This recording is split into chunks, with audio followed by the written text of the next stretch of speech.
Am I audible to all of you? Yes, ma'am. Yes, ma'am. Yes, ma'am.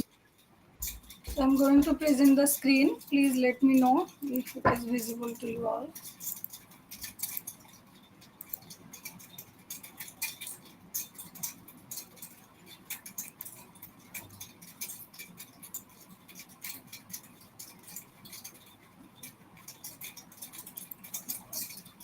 The screen visible to all, right?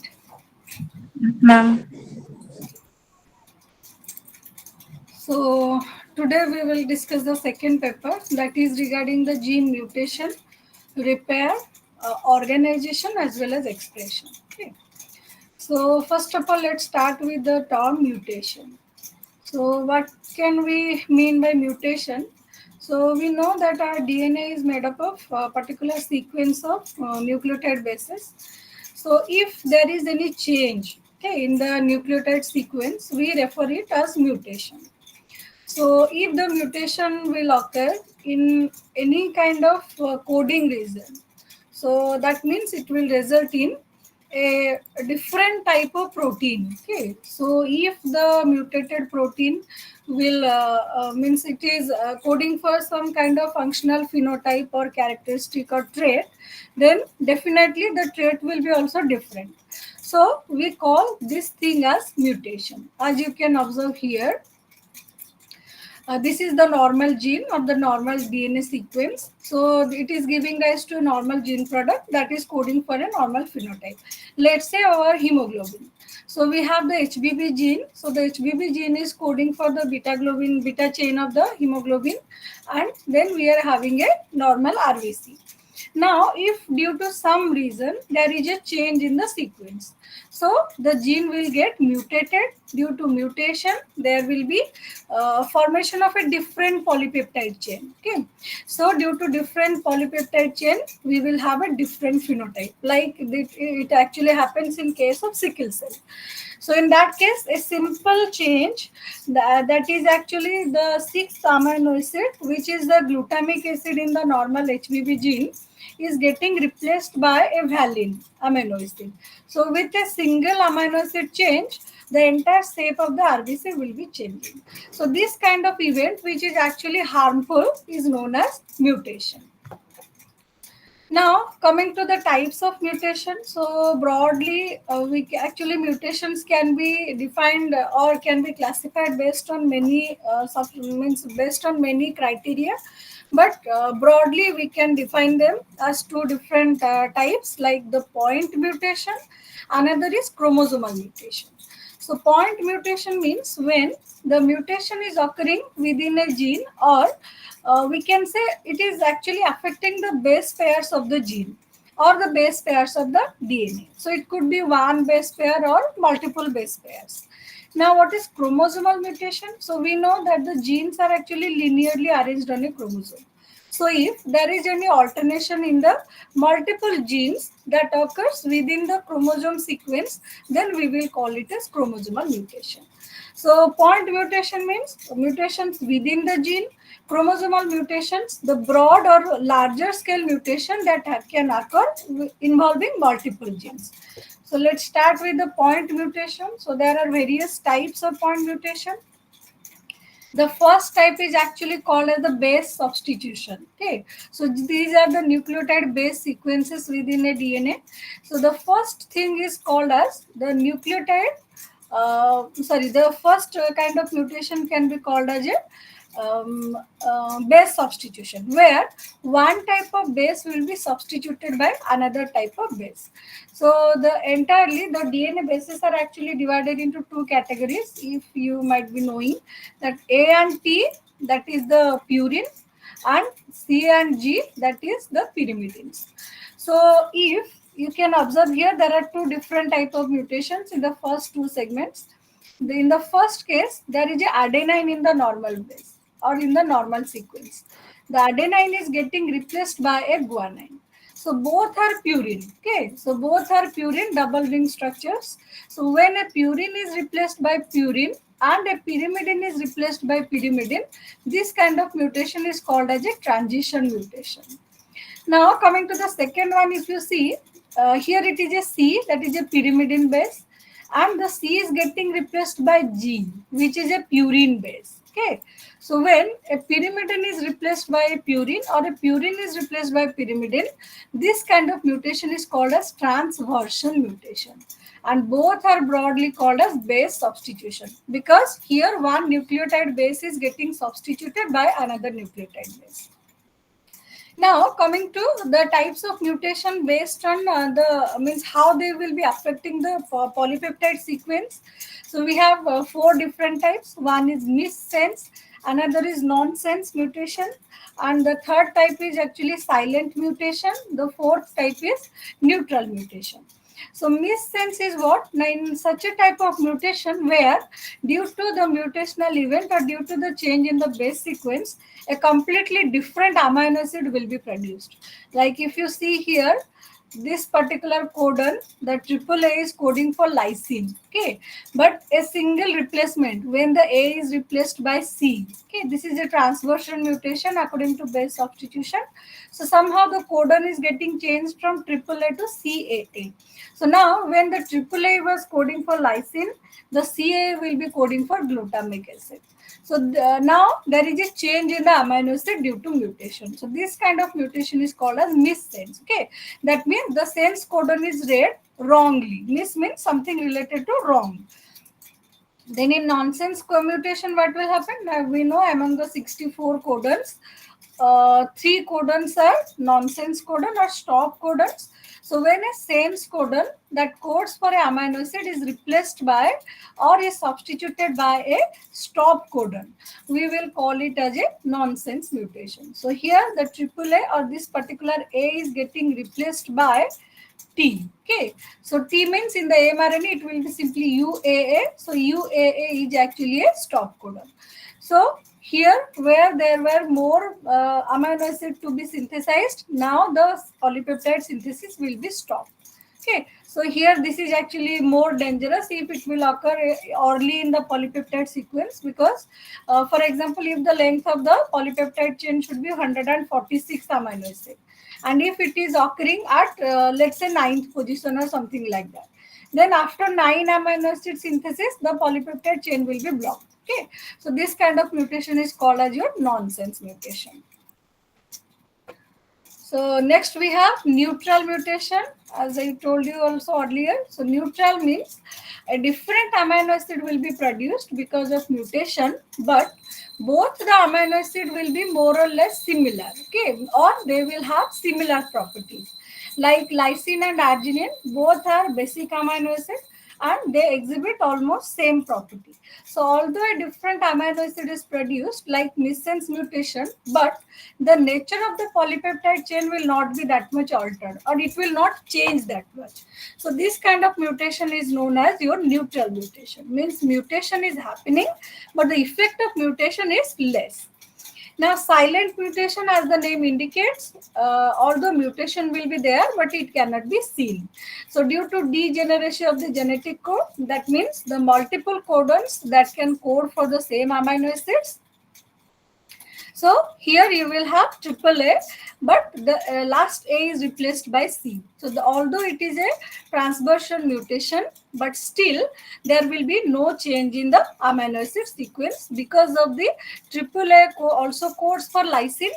The AAC also codes for your the amino acid lysine. So multiple codons are there for lysine. So there is no change in the amino acid sequence. That is why the mutational event is actually silent. Then the last one, that is also again another more dangerous type of mutation, which is called as frame shift mutation. Okay, so just let me tell you here, as you can see, you can form codons like this. Okay, so if you consider three letters simultaneously, they will represent a codon. So in the gene also, there is a open reading frame, ORF what we call. The open reading frame actually will be starting with a start codon and will be ending with a stop codon. So there is a particular sequence or there is a particular reading frame based on which your amino acid will be synthesized. Now, what will happen, or how the mutational event will occur here? Now, if there is some insertion, okay, if you observe here carefully, after the glutamine, okay, after the glutamine we have AAA, which is coding for lysine. But as you can see here, after the two A's here, after the glutamine is synthesized, there is insertion of a GC pair. That means in the original sequence, it is A and T, but before the A and T, one G has been introduced, or the CG pair has been introduced. So now, due to this, now the codon arrangement will change. So earlier, as it was TCT, just let me drawing one.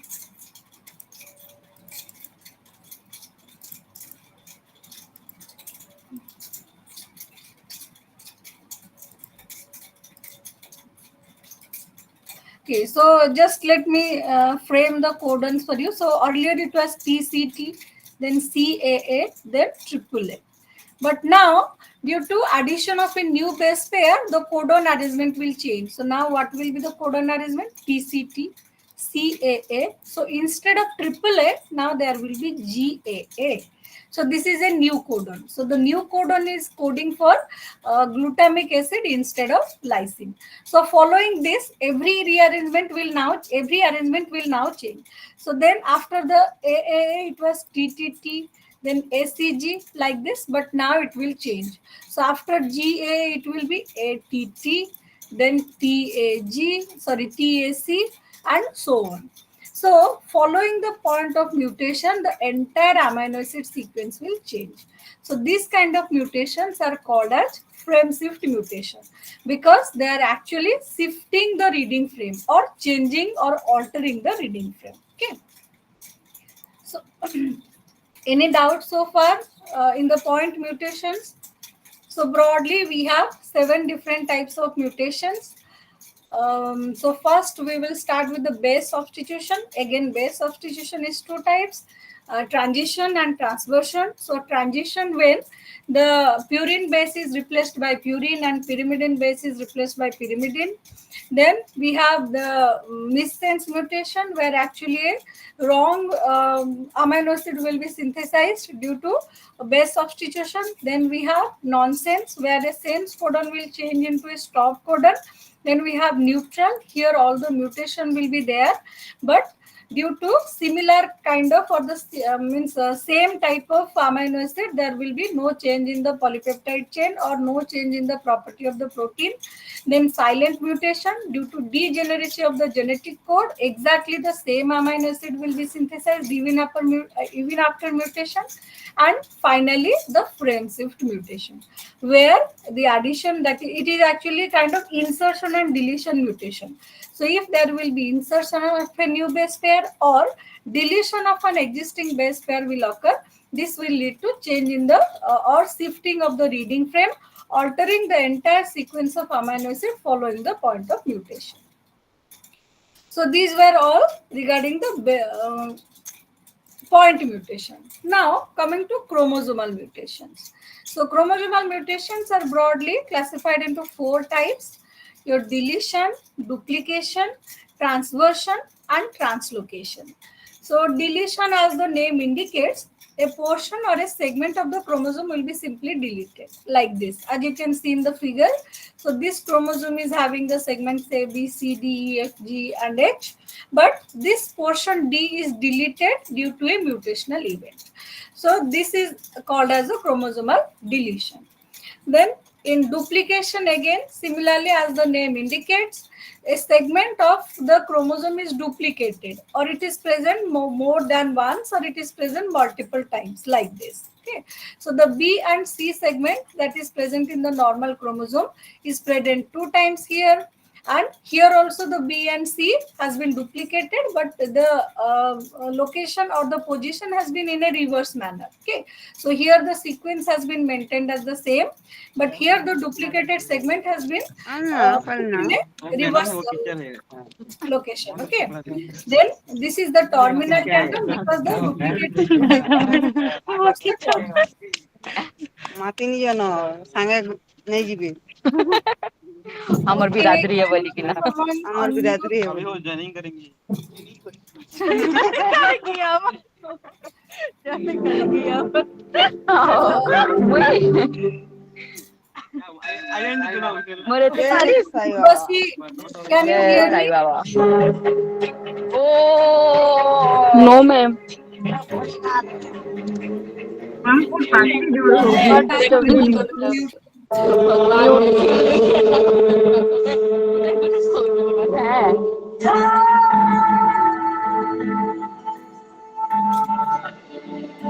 Who is Urvashi Mungri? Can you mute yourself?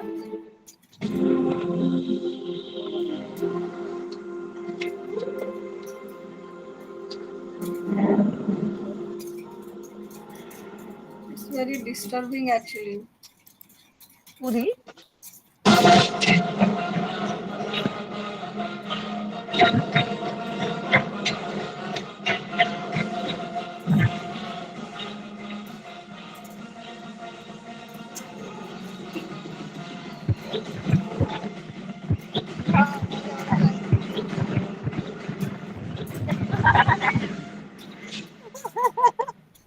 क्या ये smart oh wow ये पिला सब जाने उपस्थित किए से उपस्थित प्लीज लेफ्ट हुଅନ୍ତୁ ନହେଲେ କ୍ଲାସ ଜଏନ୍ କରନ୍ତୁ ଡିଷ୍ଟର୍ବ କରନ୍ତୁନି। ସେ ଫିଲ୍ମ ଦେଖୁଛନ୍ତି ଫିଲ୍ମ ହଲରେ ପପକର୍ନ ଖାଇକି। ନିହାତି ଏତେ ଏଡିଏଟ କମନ ସେନ୍ସ ଭୁଲି ଯାଉଛନ୍ତି। Okay, okay. Don't worry. Let me contact the means officials if they can do it. ఏదో మోసినది ఆయన నిన్ను గాజులు ఎవరు తెమ్మన్నాడురా నీ పుట్టినరోజు కదా పోషమ్మా అమ్మ పుట్టినరోజు గుర్తున్నదా బిడ్డ అవు మరి ఎట్లా మర్చిపోతాను పోచమ్మా రేపు ఈ గాజులు వేసుకొని మస్తు తయారయ్యండు రేపు గుడికి పోతాం గుడి కాడ నీ పేరు మీద ఇద్దరికి బిర్యానీ కూడా పెడుతున్నా తెలుసా Cool language. Good evening, sir. So actually, I'm in the middle of the class, but one of the students, a learner, she has she has switched on her camera and microphone as well, so it's creating a lot of disturbance actually. I think Urvasi Mungri. Mungri, yes. మగాడిలో ఎలా బతకాలనో ఒక ఆడది నేర్పింది. ఆవిడే మా అమ్మ.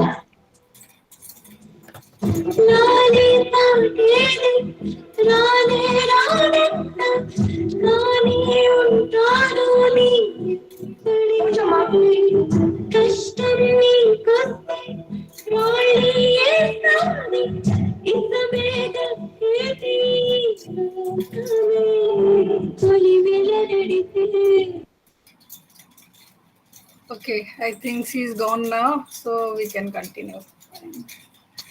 Extremely sorry for the disturbances. Okay, fine. So as I was telling that the in duplication means as the name is suggesting, simply the segment is getting duplicated. Okay. So there are three types of duplications. As you can see, tandem means the same sequence is maintained. Like here also, after A, B and C is there, and the same B and C are duplicated, and they are means attached over here. Now sometimes what can happen, the segment could reverse itself. Okay, so B and C are here, but the B and C has been attached in a inverted orientation, so this is called as reverse tandem. Now sometimes the duplicated segment might be present towards the terminus, like here the AB, these are the duplicated segments, and it is present toward the end of the chromosome or towards the telomere. So this kind of duplication is called as terminal tandem because it is present at the terminus. So one of the best examples of gene duplication or chromosome duplication we can visualize in the Drosophila bari mutation. As you can see, this is the X chromosome of the Drosophila, which actually encodes the eye color. So here this is a gene called as the 16A gene. So when the gene is present in single normal copy, the Drosophila, the fly is having a normal eye phenotype. But if it is like, as you can see, when the 16A is getting duplicated. Okay, so it is present in 2 copies now. So this is actually affecting the phenotype, and from a normal eye, now you can see the eye has been narrower. Okay, so this narrowing eye, it is like appearing like that of a bar or a single vertical line. So this is called as bar eye mutation in Drosophila. So in deletion also, though I have not cited any example, the best example could be the Cry-Do cat syndrome. So that is actually a problem in humans, you can observe. So in humans, the 5th chromosome, okay, in the humans, in the 5th chromosome, if there is a deletion or a deletion occurs, then and that actually the chromosomal segment contains genes which is responsible for the larynx development. So larynx, you know, that is the voice box in humans. So because of that, the means if the deletion will occur, so the larynx is not developed properly. So due to this, when the child will cry, it will appear as if there is a mewing of the cat. So from that, the name has been derived, Cry-Do cat syndrome. That is an example of a chromosomal deletion. Similarly, duplication, as we saw in Drosophila bari mutation. Then comes the inversion. So similarly, as the name indicates, inversion means a segment of the chromosome will be inverted, or it will be rotated 180 degree. Okay. So as you can observe here, A, B, C, D, the sequence is like this, A, B, C and D. But the B, C and D segment, so they have been inverted, or they have means cut from the chromosome, and when they were attached back, they were attached in a inverted position, or they have been rotated to 180 degree. Now the A was closer to B and D was close to E, but now the reverse has occurred. A is close to D and now B is close to E. So in this kind of inversion, where the inversion is occurring within the same arm of the chromosome, this is the centromere of the chromosome. So the centromere is not involved in the inversion process. Such kind of a inversion is called as paracentric inversion. But if you look into the second picture, here the segment D, E and F, that is rotated, or that is actually inverted, but this inverted segment contains your centromere. So this kind of inversion is called as pericentric inversion. Okay. So here, if you observe, actually the rearrangement is occurring within the same arm, but here actually the structure of the chromosome is changing. Earlier it was kind of a sub-metacentric chromosome, but now the chromosome has become metacentric. That means both the arms of the chromosome have become equal. Okay. So this is an example of a pericentric inversion. Now coming to the important segment, that is, if in a particular individual the inversion will occur, then what kind of problem he or she might face. So in case of these kind of individual who are having a normal chromosome and who are having a inverted chromosome together, is called as a inversion heterozygote. So I don't know if you have come across any such person or not. So usually what you will observe, they themselves will be normal, but they are unable to produce a child. Or each time the child is produced, there is some kind of problem, or most of the times the child is getting actually aborted without any specific reason. So in that case, it could be due to this kind of chromosomal inversion. So what could be possible, or what are the consequences here? I hope this is visible to everyone, the diagram. Okay, so please be a little bit means concentrated. So if you observe this segment, B, C and D, okay, has been inverted. So this is an example of a inversion heterozygote. Okay, so this is an example of a inversion heterozygote where it is having a normal chromosome and it is having a inverted chromosome. So which segment has actually been inverted? This B, C and D segment. Okay.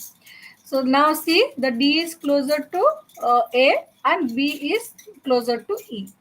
So in this case, when the meiosis will happen, so during meiosis, what will occur? The chromosomes will undergo synapsis. As you must be knowing that they will align, the homologous chromosome, they will align side by side. So as you can observe, the segments are away from each other. That means the B is not here, the B is located here, and the D is located here. So in order to come or in order to coincide with the homologous region, the chromosome will take the shape of a loop-like structure like this. Okay.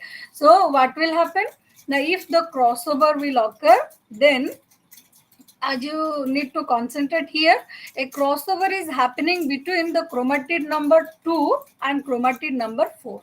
So this is the chromatid 3 which is inside, so nothing is happening here, but the chromatid 4, that is actually undergoing a crossing over with the chromatid number 2. Okay, so what will be the outcome of this kind of crossover? Now chromatid 1 will be normal because it is not taking part in the crossover. Similarly, chromatid 3 will be also normal. Actually here the sequence should be different. This should be 4, this should be 3 actually. Okay. So the chromatid 1 and 4 are as they are because they are not taking part in the crossover process. So it will have the normal sequence of genes and it will have the inverted sequence of genes. But what will happen to the chromatid that are taking part in the crossing over process? Now if you observe carefully, so crossing over means what? If you see a chromosome like this, these are the homologous chromosomes. So in the crossing over, simply it will be cut and this part will be pasted here and this part will be pasted here. So similarly here from this point or from the point of chiasmata it will be cut and one sequence will be what? A, B, then following this sequence will come, that is C, D and A. Okay, so as you can see here, A, B, C, D and A, this is one crossover product. And what is the other crossover sequence? It will start from this end and it will end with this end, like this fragment that has been formed. Okay, so these were the product of crossover. Now if you look carefully, in this particular segment no centromere is there. So this is called as a acentric fragment. So if there is no centromere, this chromatid will not survive. So a gamete receiving such type of a segment of the chromatid will simply die. Now, what will happen to this? So here you are getting a chromatid with a dicentric breeze. There is a breeze kind of structure and there are two centromeres are there. So when they will detach from themselves like this, means during the anaphase, when they will separate from each other, this will form a dicentric chromosome like this. Means this chromosome is having two centromeres. So randomly it will break at some point, but whatever sequence you will get, it will not have all the genes that is present in the normal chromosome. So such kind of a gamete will also die. So you see, among the 4 type of gametes that are produced during the meiosis, or the 4 number of gametes that are produced during the meiosis, only 2 are normal. The rest 2 are abnormal and they will delete. They will be simply eliminated or they will be simply killed. So this is the problem that will occur in case of a paracentric inversion. Now what will happen in pericentric inversion? So pericentric inversion means where there is presence of centromere within the inverted region. So if you observe here, this is the normal chromosome sequence A, B and C. After C there is the centromere, then post centromere there is segment D, E, F, G and H. Now this B, C and D region has been inverted. Okay, so this involves the inversion of the centromere as well. So as I told you, during the meiosis they have to lie side by side. So A must be with A, B must be with B. So here as there is a problem, so in order to come to the homologous region, they will simply form a loop-like structure like this. So again, if there is a crossing over at this point, then what kind of chromosomes you will get? Now you will get similarly here chromatid 1 and 3 will be absolutely normal because they are not taking part in the crossover. So they will have viable gametes 1 and 3, 1 and 4, 3 actually. But what will happen to 1 and 4? Sorry, 2 and 4. And 2 and 4, in 2 segments you will have a chromosome where most of the genes are missing and few genes are duplicated. Like the segment A is duplicated and the rest of the genes like E, F, G and H, they are missing. So such type of a gamete will not be viable. Similarly, here the same thing will happen. Few things will be missed. So here A is segment is missing, and the rest of the segment B, C, sorry, E, F, G, and H, they are duplicated. So such a chromosome is also unstable, and a gamete receiving such type of a chromosome will be also eliminated. Okay, so these are the problems if a person is having this kind of chromosomal inversion. So it will reduce actually the reproductive capacity of the individual, as it is affecting the production of the gametes by reducing the gamete viability to 50%. Then coming to next type of problem, that is a translocation. So this is the last type of chromosomal mutation. So trans means actually different location. So movement of a segment of chromosome from one location to another location. Now, if you observe in the crossing over also the same thing happens. One part of the chromosome is shifted to another part, or there is a exchange of parts between two chromosomes. But that actually occurs between homologous chromosomes. But when the crossing over will occur between non-homologous chromosome, then that is mutation. Okay, so this kind of mutation will be known as translocation. So here, if you see, the segment can be or the exchange or the translocation can occur within the same chromosome. Like from this arm to this arm, the segment has been shifted. So this is a non-reciprocal intrachromosomal translocation, because the change of position is occurring within the same chromosome. That is why it is intrachromosomal. And why non-reciprocal? Because this is a one-way exchange. Only the change is happening from this side to this side. Now here, if you observe, there is a segment, exchange of segment from one chromosome to other chromosome, or from one, let's say this is chromosome number 3 and this is chromosome number 9. So when there is a shifting of chromosomal part from or between two non-homologous chromosomes, we can call it as translocation. And since two different chromosomes are involved, it is called as interchromosomal translocation. And again, it is non-reciprocal, because here it is only the shifting is happening from one chromosome to the other, not vice versa. But the last one is what? That is a reciprocal interchromosomal translocation, where the segment is being changed between two different non-homologous chromosomes. So let's say if this is the chromosome number 3, this is the chromosome number 9. So from 3, this AB segment is shifted to chromosome number 9. And from 9, the segment MN and O is shifted from 9 to 3.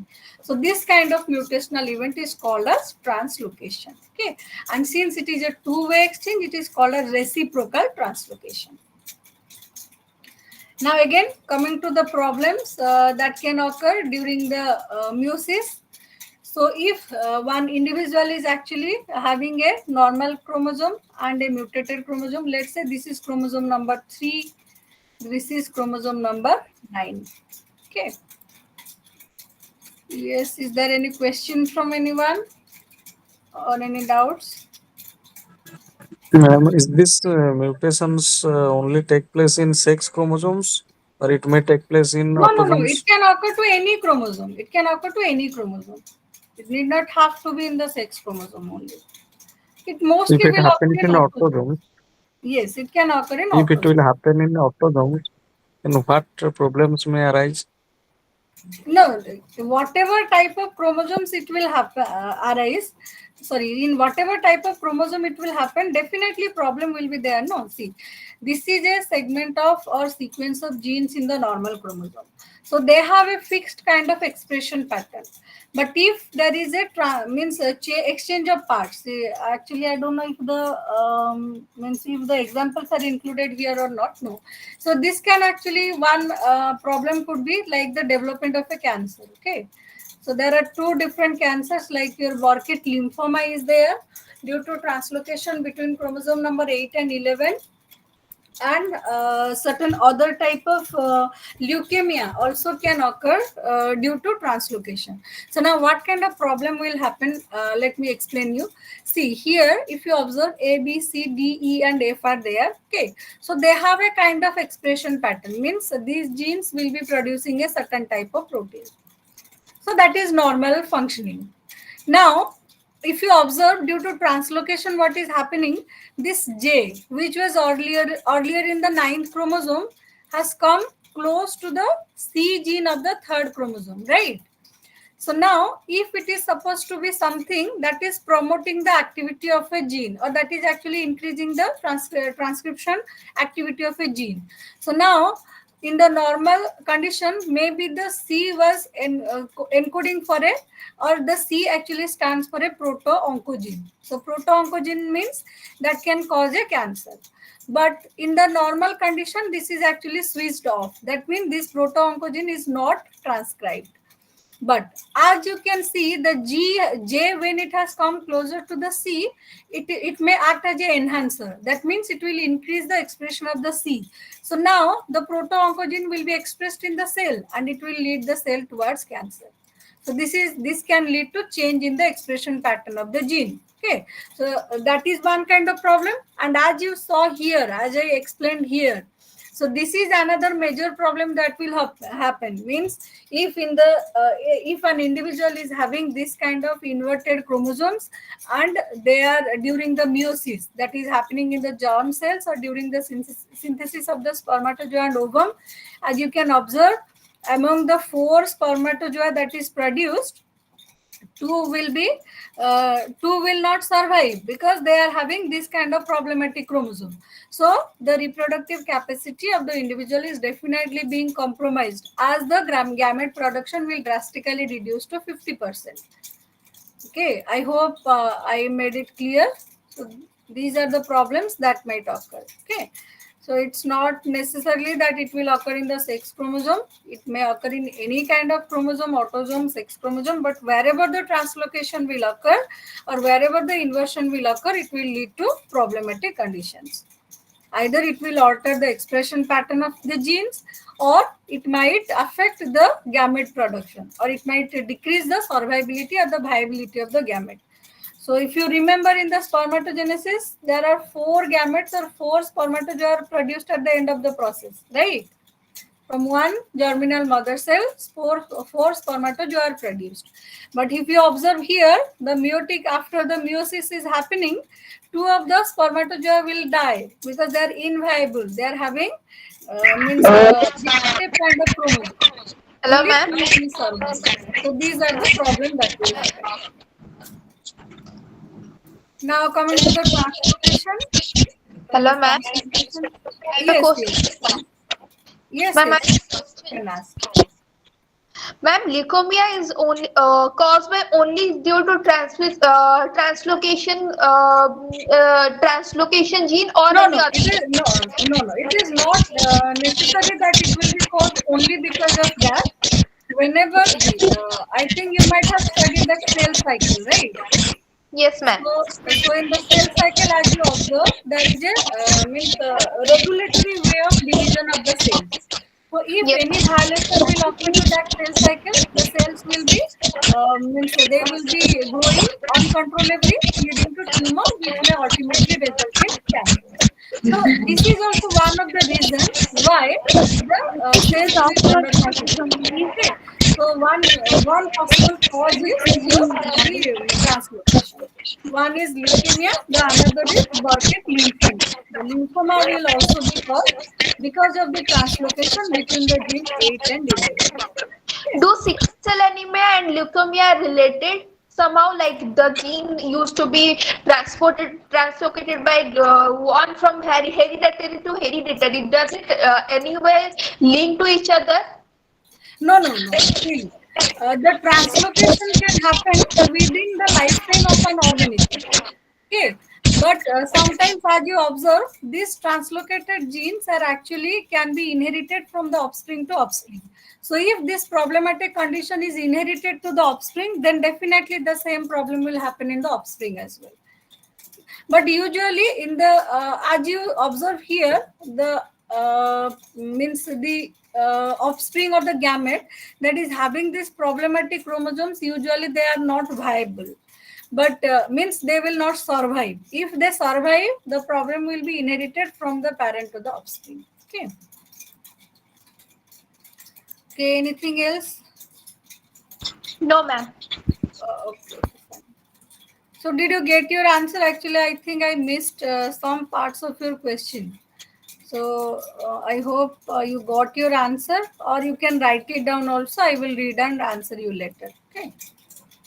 If you are not satisfied with the answer, you can write down the question. I will read and I will try to respond. Okay.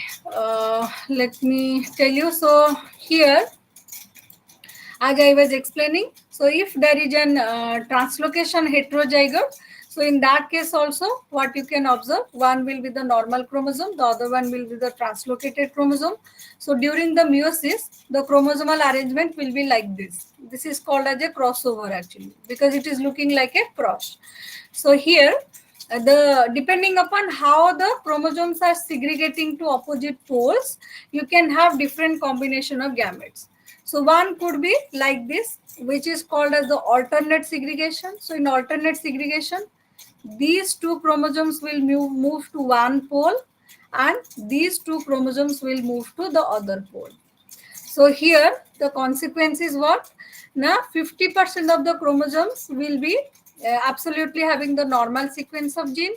50% of the gametes will be having the translocated genes. But both will be viable as they are having a complete set of genes altogether. Here also A, B, C, D, E, F, G, J, K, L, M, N, O, everything is present. Similarly here, although they are present on different locations, but entire set of genes is present. So this kind of alternate segregation will result in viable offspring. But if the segregation will be like this, so segregation means the separation of the chromosomes during the meiosis.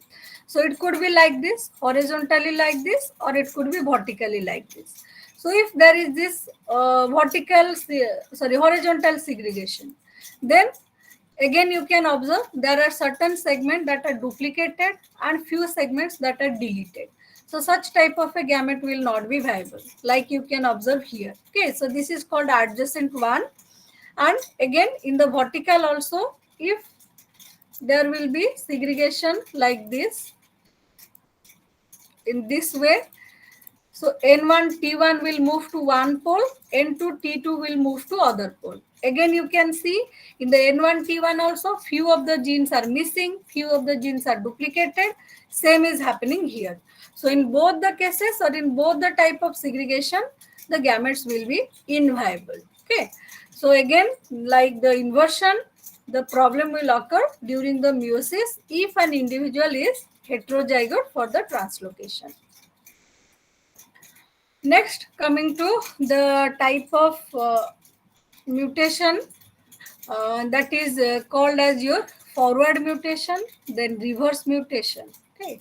So forward mutation means when a wild type mutation or a wild type DNA will change into a mutant type. Now, what is meant by wild type? Now, in a population, the gene or the allele that is occurring in the highest frequency is called as a wild type allele. Like for example, if you consider the human population, most of the humans will be having a normal hemoglobin gene. Okay, so the normal hemoglobin is actually the wild type phenotype or the wild type gene. But few will be also having the sickle cell allele. So the sickle cell is actually the mutant one. So when a change will occur from wild type to mutant, we will call it as a forward mutation. Okay. Now, sometimes what can happen, there could be a reversion of the mutation. That means wherever the mutation has occurred, the same mutation will be reverted. So that is called as a reverse mutation. So sometimes the reverse mutation can result in establishing the wild type phenotype. Like here, as you can observe, this is the normal sequence of the DNA. Now here, one A and T has been added. So this will alter the reading frame, like the codons will be rearranged and the entire sequence of amino acid will change. But if again following this point, the one of the base pair will be deleted, or here this GC is deleted. So the reading frame will be adjusted back, right? One was added and this AT was added and this GC was deleted. So it will be back to normal with a minor change.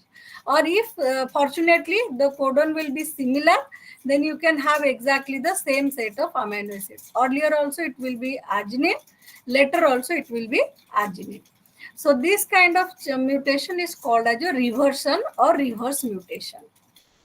Or in simple terms, if I would like to show you, here you can observe there is a mutation from A to G. So, or you can see here from A to G there was mutation, because of which the lysine was replaced by arginine. But now again, if this is a mutant copy, so because of some reason when this G will be again mutated to A, so it will be back to wild type. So this kind of mutation is called as a reverse mutation or reversion. Then comes a suppressor mutation. So suppressor mutation is what? Now when a second mutation can suppress the effect of a first mutation. So like if you observe here, this is a codon, that is AAG, which is coding for the amino acid lysine.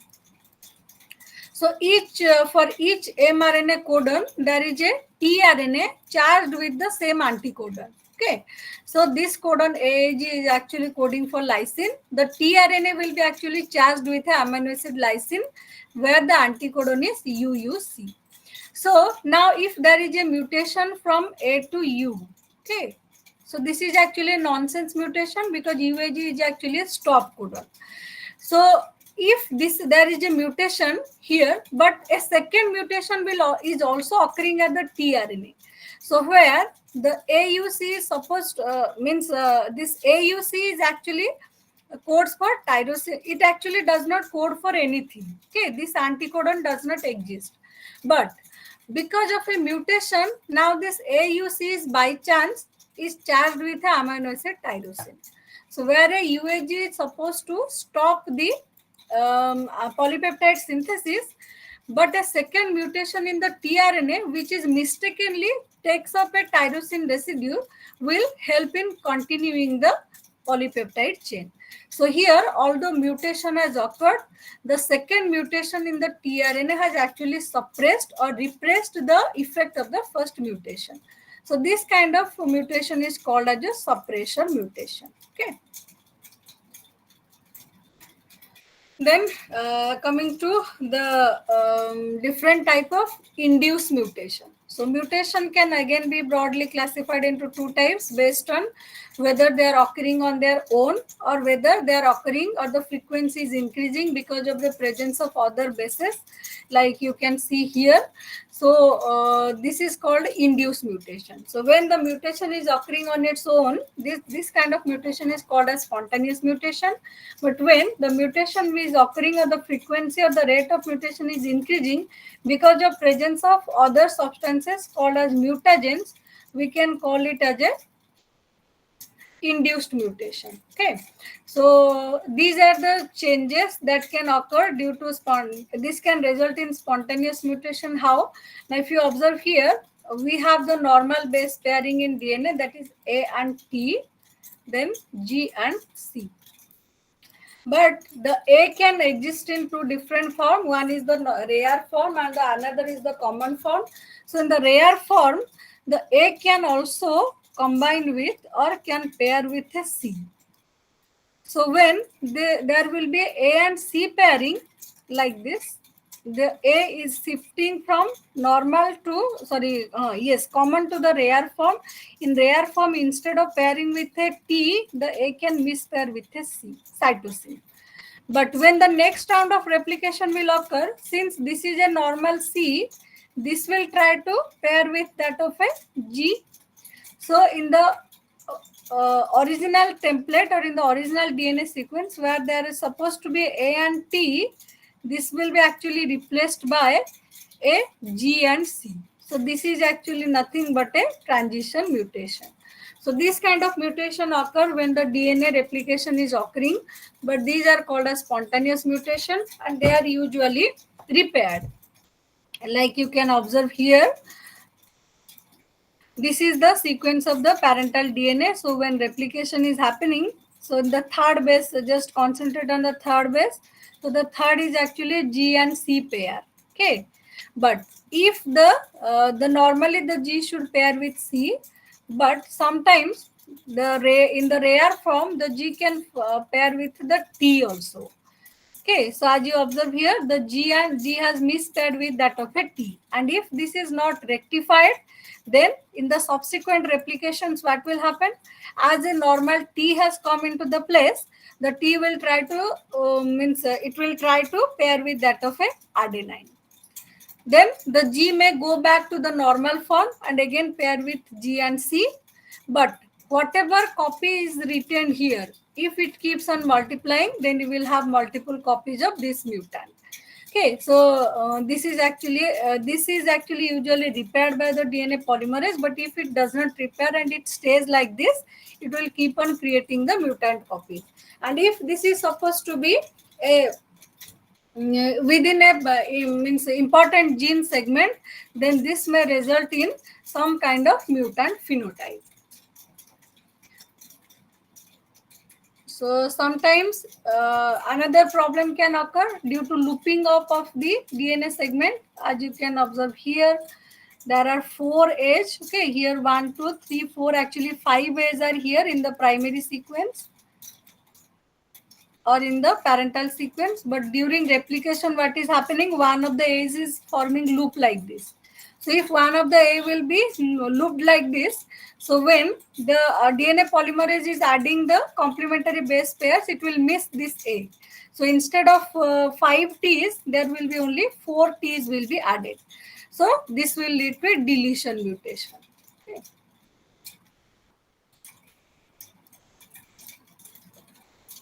Similarly, if there is a looping out of the new strand, sometimes if the new strand will be looped out like this, and in the next round of replication, it will again straighten, then another base will be added in that place. So that will lead to insertion. Okay. So the insertion and deletion both can lead to frame shift mutations. Then these are the reasons actually why the mutation is occurring spontaneously within the DNA segment itself, because sometimes the chemical reactions like deamination. So deamination means removal of the NH2 group or replacement of the NH2 group with a O. So this is actually changing the base. Cytosine is being replaced to or being converted to uracil. So where the cytosine normally pairs with the guanine, the uracil has a tendency to pair with adenine. So this will actually alter the base sequence, leading to transition mutation. Similarly, the deamination of the 5-methyl cytosine, okay, so that will actually result in the formation of thiamine. So the 5-methyl cytosine can actually pair with guanine, but thiamine has a tendency to pair with the adenine. So again, this will result in the mutant phenotypes. So, so these are the changes that will occur, or these are the chemical alternations which will lead to the spontaneous mutation within the DNA sequence. Means they will be happening on their own, and usually they are repaired. But if the repair mechanism does not work, then the mutation will remain within the DNA. Now coming to induced mutation. So induced mutation means due to presence of external agents. Those are called as the mutagens. So mutagens could be 2 types. Either they could be chemical mutagens or they could be radiations.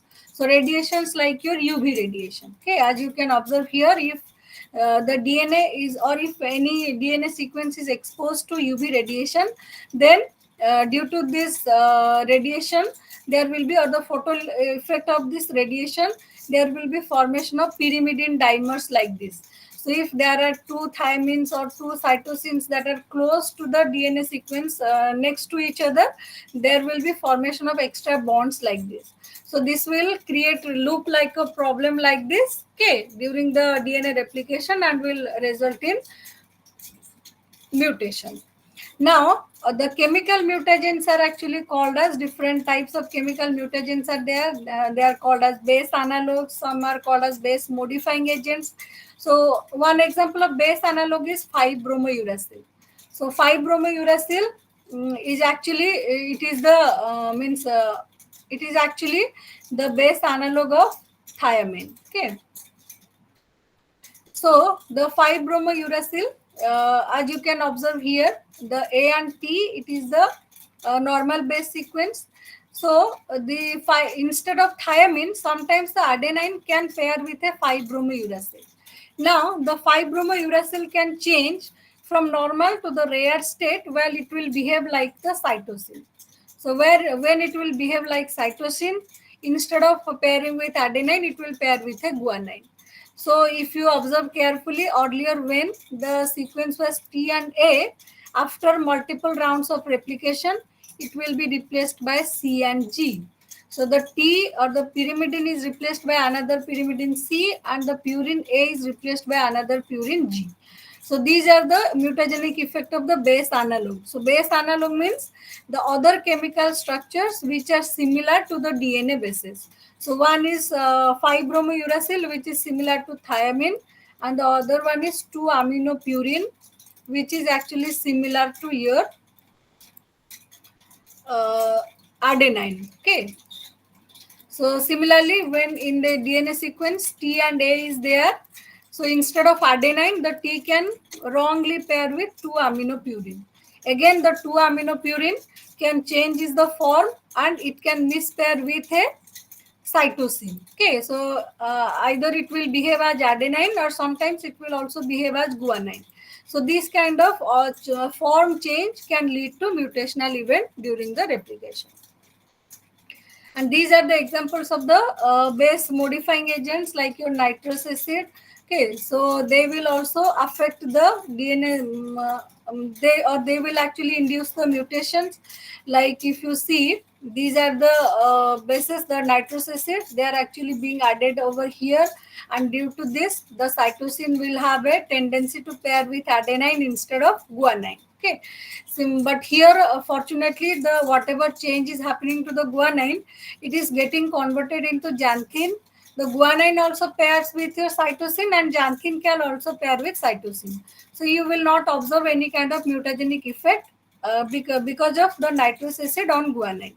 But in the cytosine, as I told, the cytosine should normally pair with a guanine, but due to the nitrous acid, the cytosine will behave like a uracil, and it will be pairing with adenine instead of guanine. So the CG will be replaced by T and A. Similarly, on adenine, in presence of nitrous acid, the adenine will be converted into hypoxanthine, and where the adenine should normally pair with the thiamine, the hypoxanthine will be pairing with that of the cytosine. So earlier when there will be A and T sequence, the A will be replaced by hypoxanthine, and that will actually pair with a cytosine. But in subsequent rounds of replication, the cytosine will again pair with that of a guanine. So the A and T will be replaced by G and C. Similarly, these are other base modifying agents like your hydroxylamine, then your methyl MMS, methyl methane sulfonate. Similarly, there is also EMS, ethyl methane sulfonate. So as you can see, the cytosine will be converted into hydroxyl aminocytosine. So where the cytosine is normally pairing with the guanine, it will be pairing with that of adenine, leading to CG to TA CG to TA transition.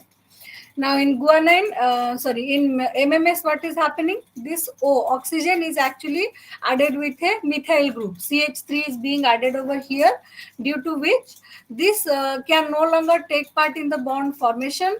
So instead of pairing with the cytosine, the guanine will mispair with that of a thiamine. And in the subsequent replication, the thiamine will again pair with adenine, and the GC will be replaced by AT sequence within the DNA. So these are the induced mutagens or the chemical mutagens that are actually inducing the mutation, or they are simply increasing the rate of mutation because of their presence. Now the third type of mutation can be done by the intercalating agents. So you can remember the name of certain intercalating agents. There are actually a few names are like ETBr, ethidium bromide, then acridine orange. Okay, so these are some of the uh, intercalating agents. So what is meant by intercalating agent? Now they are actually these Ma'am, chemicals. second name, ma'am, please. Okay, Ethylene the first bromide, one is then ETBr, ethidium bromide. The second one is acridine orange. Actually, it's not very flexible to write here. So these questions, actually these parts are mostly asked in your NET exam. If any one of you is planning to appear for the NET, the entire section is very important. You can get many questions from this transition, translocation, the heterozygote things, whatever I discussed, this induced mutation and all. So this is actually acrid in orange. Okay. So actually the intercalating agent, the size of the intercalating agent is somehow same as that of a DNA nucleotide. So what happens during the replication of the DNA, if the intercalating agents are present, so randomly they will be getting inserted within the DNA sequence instead of the normal base. Like if you see here, the example that is given. Okay, so here in this is the normal sequence of the DNA. There is nothing here, but instead of a nucleotide base, one molecule of intercalating agent has been present here. So due to the same size, actually it gets stuck in between the two DNA bases. Now, since it does not have any complementary base, so randomly any base might be inserted. So here, let's say the G is getting inserted here. But when this strand will undergo replication, the G will add a complementary C to this location or not. So earlier there was no base pair here. So the codon was something like this: ATC, AGT, TAC, like this. But now, due to the insertion of the CG pair, there will be new codon: ATC, then AGC, then TTA, like this. So it is altering the reading frame, inducing a frame shift mutation. So the intercalating agent, they can result in frame shift mutation. So as there was insertion, similarly they can cause deletion as well. Like if you see here, this is the original sequence. So instead of A, one intercalating agent has been inserted here. But in the next round of replication, the intercalating agent may not be present in the DNA sequence. So this TA base pair, which was originally present in the DNA, will be now missed here. Okay. So it can both insert and delete a base pair, leading to frame shift mutation. Now, this was all about mutation. Next, we will come to the repair. So if the mistakes are happening within the DNA, how the cell is actually trying to protect itself by repairing. So various type of repair mechanisms are there. So one is there is direct repair is there. So in direct repair, what happens?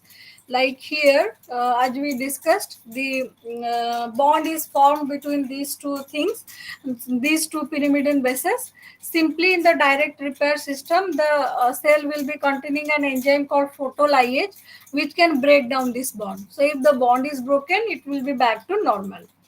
Or there could be a base excision. So in the base excision, what can happen? Simply the wrong base that is present, it can be removed by the DNA polymerase 1, the 3' 5' exonuclease activity of the DNA polymerase 1, and instead of the wrong base, the correct base is inserted, and then the replication will proceed. Now, sometimes if the mistake has happened, there are other mechanisms like your nuclear excision repair or NER. So how this occurs? Now, this mechanism will be occurring by the help of different protein complexes. So here the protein is actually the protein group of protein that will help in the repair is UVR. Okay. So if some kind of mistake or the thymidine dimer has been formed here. Okay. So UVR stands for actually UV repair. So there are different types of UVR protein like UVR-A, UVR-B, UVR-C, like this. So what is happening or how this protein is actually helping in the repair process? Now if you observe, wherever the pyrimidine dimer has been formed in the DNA sequence, two UVR components and one UVR-B will form a complex and will be loaded into that region. So once they have identified and they have been loaded into the region, they will make a place for UVR-C to come and bind. So after the detection or after the binding of the complex, when the UVRC will approach, the UVRA will be deleted or will be eliminated from the area. Now the UVRC actually this is actually having a endonuclease activity. So endonuclease means it can cut the DNA sequence. Okay, so now it will cut the DNA sequence within or it will cut the sequence wherever the damage has occurred. Now there is UVRD or the recruitment of the UVRD. It will come and it will unwind the region between the cuts, and it will also release the damaged segment. So whatever cut has been made, the single strand cut has been made, the UVRD, what it will do, it will come and it will unwind. Means the DNA is wounded like this, no? So it will try to open up, and once it has opened, the defective area along with a little bit more segment will be removed from the section, and then the B and C will be also released, and now you will have a gap like this. So you have a template here, you have a gap here. So the DNA polymerase will come and it will keep on adding the complementary bases until the gap is filled. Then there is another enzyme called as the DNA ligase, which will come and will seal the gap, completing the entire sequence. So wherever the dimer has been created or wherever the damage has been created, now by the UVR complex, the entire damage has been repaired. And since in the process, a set of nucleotide is cut and removed, this is called nucleotide excision repair. Then there is another repair mechanism called as the mismatch repair. So in the mismatch repair, what is happening? Now, so mismatch means, as we discussed, there could be sometimes some mismatch, like A should pair with T, but maybe A has been mistakenly paired with C. So this mismatch has to be rectified. Means the M must be correctly paired with that of thiamine. So as you can see, there are two DNA strands over here. So the mismatch has to be detected first. So here again, there are a protein called as MUT, okay, MUT S, then MUT H. So these are the proteins that will help in repairing of the mismatch that is happening here. Now the question is, how we will come to know among the SC mismatch whether A is correct or C is correct? Because if it can be means there could be two ways. Either A is correct and it should be, C should be replaced by T, or the C is correct and it should be replaced by G, right? So two ways, it can work in both the ways. But there is a marker, this is called the methylation marker, okay? So whichever strand is having this methyl group is actually the correct strand, because that is representing the parental strand. The new strand which has been synthesized against the parental strand will not be having the methylation until the replication has been completed. So on that basis, you will be deciding whether the A is correct or the C is correct. Or sorry, not we, actually the enzyme will decide. Okay. So after this MUT S comes and it is finding the, so there is actually nearby sequence called as the GATC sequence, where the adenine is actually methylated or it is having a added CH3 group. So after the parental strand or the correct strand is recognized, this mismatch has to be removed. So there is a protein called the MUT S protein. It will come and it will bind to the mismatch side or wherever the mistake has occurred. Then it will form a loop like structure. So there is another protein called the MUT H, which actually goes and it is binding to the GATC site which is nearest to the mismatch area. Then they will form a loop kind of structure. So there is another enzyme called as the MUT H that will come and that will nick. Nick means simply cut. Okay. So that will come and that will cut that area and there will be formation of a gap like the previous thing. Then again the DNA polymerase will come and it will complete the replication process and your mistake has been repaired. So there are three types of proteins are there. One is called as the mute S, another is the mute L, and the third one is mute H. So the mute S will come and find the mistake in the sequence. The mute L will be recruited in this GATC region and will help in the bending of the, or will be forming the loop of the mismatch sequence. Then the mute H will come and will be loaded, and it will simply cut the wrong sequence, and then the DNA polymerase will rectify it with the appropriate base pairs. So that is how the mistake is being repaired. Now, this was briefly about the DNA mutations and how they are repaired. Now, coming to the organization part, then we will be covering the expression part. So, organization means exactly what are the components that are present in a gene. So, if we think of gene, gene can actually be called as a segment of DNA that codes for a diffusible product like your DNA, like your protein or RNA.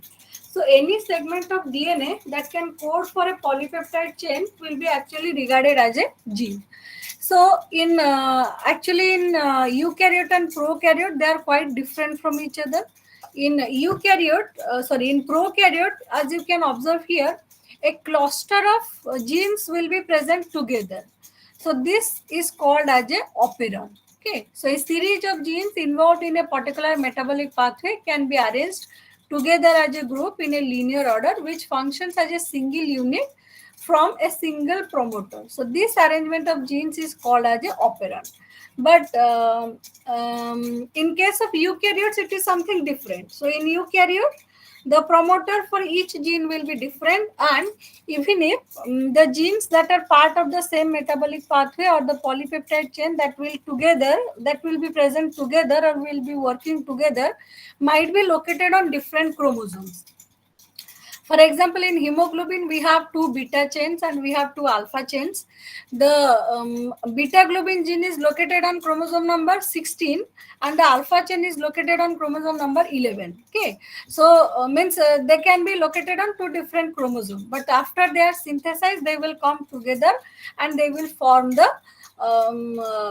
means the quaternary structure of the hemoglobin.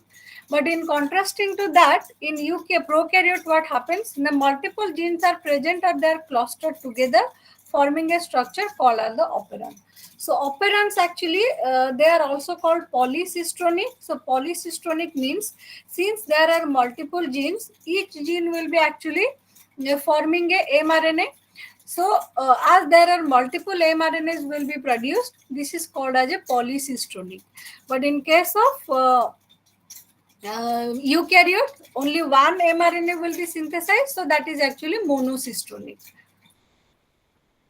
So this is an example of a eukaryotic gene. And another thing in prokaryotes is what? Now their gene does not have any intron. So most of the genes that are present, they will be having the coding sequences, or they can actually be transcribed into polypeptide chain. But in case of eukaryotic gene, if you observe, so there will be two different segments of will be attached to each other. One is the coding part, that is the exon, and the other one is the non-coding part known as the intron. So although the introns does not have any genetic code or they don't have any codon to be transcribed into mRNA or ultimately translated into the amino acid, but introns are highly essential, or they are highly means they must be present within a eukaryotic gene. So what is the utility of the intron? Now usually the intron is essential for the variation or for the production of variants of the protein. So that we will see also the alternative splicing. So that is actually the importance of the intron. So since in the eukaryotic gene there are segments of multiple exons and intron, this is also called as a split gene. Split means not together. So this is actually a cut and paste kind of thing. One thing is cut and pasted here, then there is something different. So this kind of gene is called as a split gene. So what happens in eukaryotes? Now the mRNA, the primary mRNA will be actually containing both exon and intron sequences, but the intron sequences does not have any codon. So before the translation, they must be removed from the mRNA. So the removal is actually done by a process called as the splicing, the mRNA splicing. Then some post-transcriptional modifications happen to increase the stability of the mRNA, like the addition of a 5' cap and the addition of a poly A tail and joining of the exon. So this is now called as the mature RNA, which is subjected to translation. But these things are not present in a prokaryote. So this is the structural organization of a prokaryotic gene actually. So what segments you can observe here? Now this is the promoter region. So the promoter region is again consisting of two parts. One is proximal promoter, one is the core promoter. So the core promoter is actually the area where the main transcribing enzyme, that is the RNA polymerase, will be binding. The proximal promoter is somehow close to the core promoter, and it also has binding site for certain other kind of elements. So now following this, you have the 5' UTR or the 5' untranslated region. Then before that, you can have the enhancer or the silencer region to regulate the transcription of the gene. So together they are called as the regulatory sequence. Similarly, this is the region that is called as the TSS or the transcription start site, where it will be starting with a start codon, that is the AUG, and will be ending with a stop codon, that is either UAA or UG or any other stop codon. So this is actually the sequence that will code for the protein. And there could be silencer. So this is the 3' end actually. Okay, so the 3' end can consist of poly A tail, and in addition to that, far away there could be presence of enhancers or silencer that will increase or decrease the expression pattern of the gene. So in the 5' UTR, these are some of the important things which you should remember, like what is the Kojak sequence. Okay, so the Kojak sequence is actually this sequence, that is the 5'. Whatever sequence is mentioned, most importantly, it contains a codon, that is the ATG. So the ATG actually, this is the initiation site of the translation, or it actually codes for the amino acid methionine. So every polypeptide chain is usually starting with a methionine. Okay. Then the uppercase letters are actually representing the conserved bases. So conserved means within a within a species or within any kind of lineage. If you observe, every individual will be having the same base at that particular location. So there will be no change. If you analyze 100,000 members of a family or 1,000 members of a species, every individual will be having these sequences. That is what is called as a conserved sequence. So R is indicating, this R letter is indicating either a adenine or guanine, but most of the time you will see adenine is present here. And the G and C are representing guanine and cytosine, which may change from individual to individual. Then comes the promoter region. So the promoter region, as I told you, this is actually the site where the RNA polymerase will come and bind to start the transcription. So usually it is 5 or 200 base pair upstream of the transcription start site, means this wherever this AUG is present, just before around 200 base pairs, there will be the promoter region. So in the promoter region, these are some of the important components like the Tata binding box, then the TFIB recognition site, because that is how the RNA polymerase will come and find out that this is the promoter region. Okay, then initiator complex region, then the core promoter element where exactly the RNA polymerase will bind.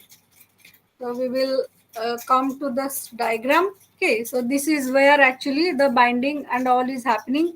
So this is the regulatory sequence and this is the core promoter region. So as you can observe, the RNA polymerase is actually coming and finding the area of the core promoter region to bind and start the initiation complex. So once the initiation complex is formed, then it will start the formation of the mRNA, or what we are calling as transcription.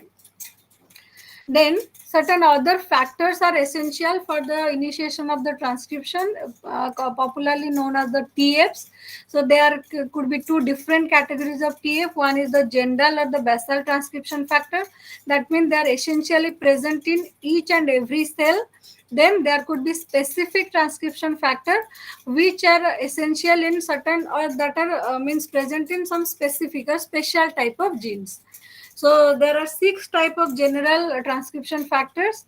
TFID, the 2 actually stands for RNA polymerase 2. Okay, so TF2, D, B, F, A, E, H, and A. So what is the function of each transcription factor? Now the D actually is involved in recognizing the promoter sequence, that is the Tata box. So within the promoter sequence, you will observe there is a conserved sequence like this: TA, TAA, TA, like this, which is commonly called as the Tata box. Okay, so in in prokaryotes it is called as the Tata box, and in eukaryotes it is called as the Pribno box. The sequence is more or less similar. Okay.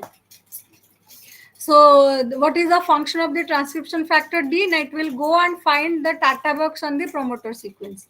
Then what the B will do? Now the promoter and the TF2D complex is recognized by TFB. This provides a signal for the binding of the main catalyzing enzyme, that is the RNA polymerase.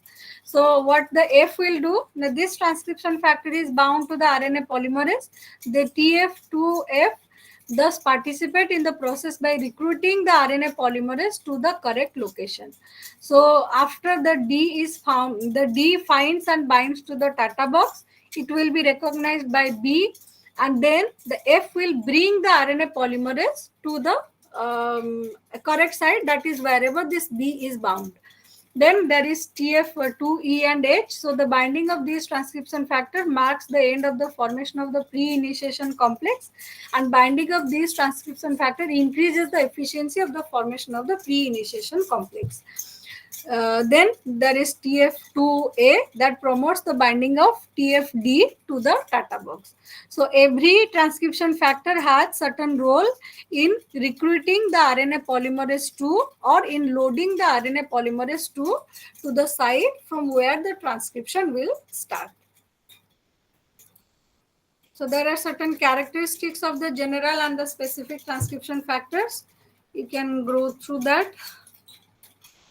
These are the function of the transcription factor in eukaryote. So whatever we discussed here, this is actually in E. coli or prokaryote. Similarly, these are the function of the transcription factor. They are more or less similar. Okay, so these are the role of or functions of the transcription factor in eukaryotes. Now, these are some of the examples of the specific transcription factors, like your MYB11, that is involved in the regulation of several genes of the flavonoids biosynthesis in plants. So flavonoid is actually a secondary metabolite in the plant. So this gene will help in synthesis of the flavonoid.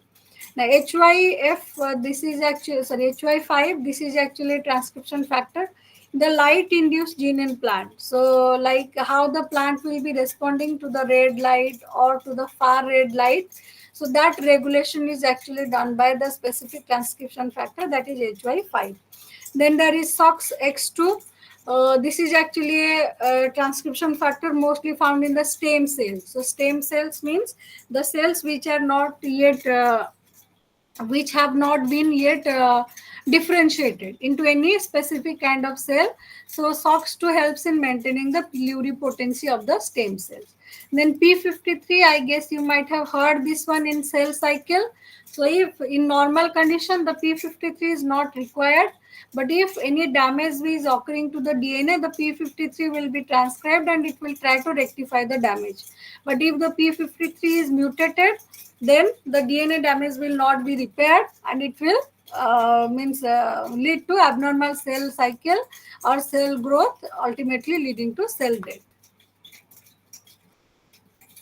Now these are the types of transcription factor based on their function.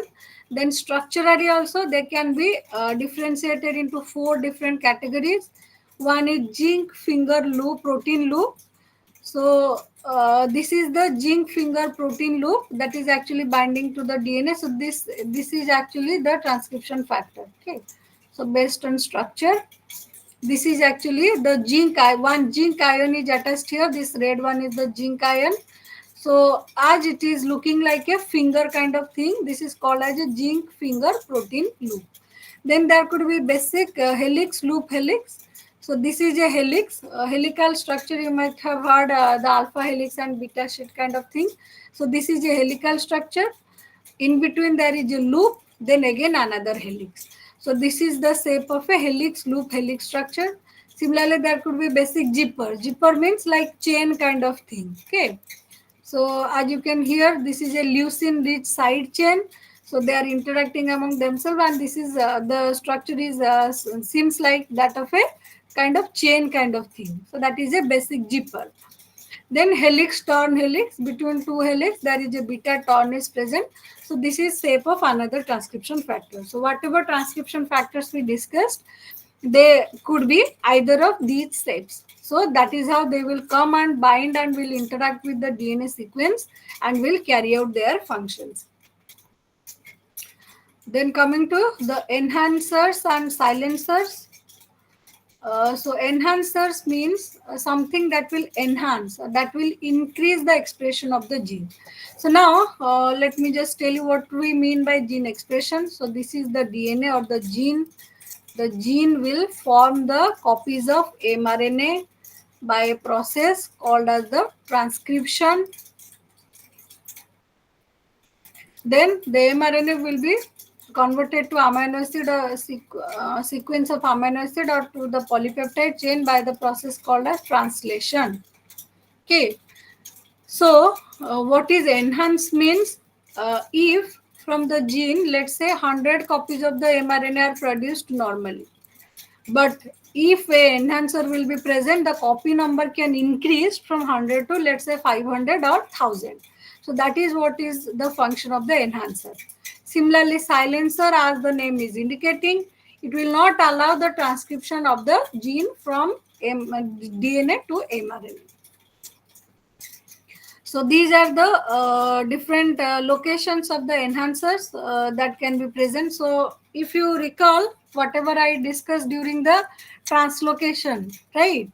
So if any particular enhancer is translocated from one position to another position, so that is how they can alter the expression pattern of a gene. Okay. So these are the positions where the enhancer might be present, and somehow they will regulate, means they will increase the expression profile of a particular gene. Then coming to the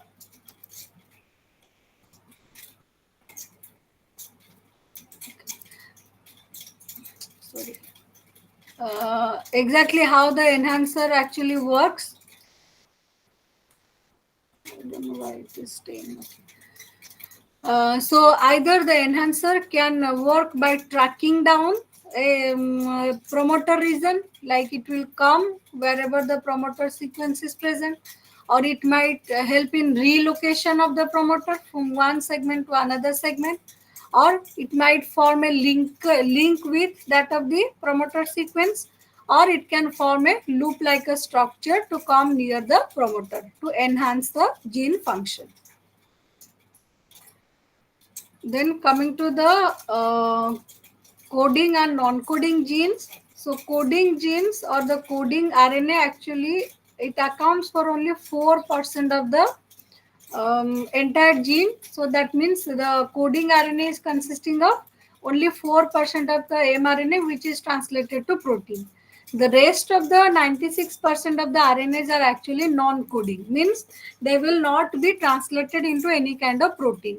So what are the major non-coding RNAs? There are RNA, tRNA, that is the ribosomal RNA, then tRNA is the transfer RNA, then snRNA that is involved in the RNA splicing, the SNO RNA, small nucleolar organizer RNA, that is helpful in methylation of the rRNA, then scRNA, then in INC RNA interact with the DNA, RNA and protein, then microRNA and silencing RNAs. So these two RNAs we will study in detail. So they actually help in the regulation of the gene expression. Okay, so post-transcriptional regulation of the gene expression. Oh God, why this is happening like this?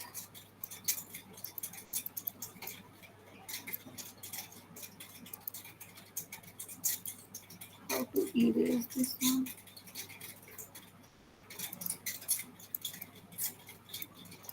Okay, fine, leave it. So, coming to the regulations of the eukaryotic gene primarily, if we see, so two ways by which the genes are regulated. One is DNA methylation, the other one is histone modification, mostly the histone acetylation. So DNA methylation means the addition of a methyl group to the DNA. And I hope you are all acquainted with the nucleosome organization of the genome, or how the DNA is compressed in the form of nucleosomes. So the nucleosome is consisting of four different types of histone protein in the form of a histone octamer, on which the DNA is coiled or looped like this, and they are linked by a linker DNA which is supported by a H1 protein. So there are five different types of histones are there: H1, H2, H3 and H4. So the octamer is consisting of two units each of H2A and H2B, then two units of H3 and two units of H4. So the entire thing together is called as a nucleosome. Now, depending upon the modifications like the DNA methylation or histone acetylation, the expression profiling of a gene will be regulated. So how? Now, if you see here, these are the histone tails and these are the methyl groups that are added. So sometimes if there is too much methylation of the DNA in the nucleosome, then what will happen? The methyl group, sorry, the nucleosomes will be actually very compact and they will come very close to each other. So as the nucleosomes will be close to each other, due to the compact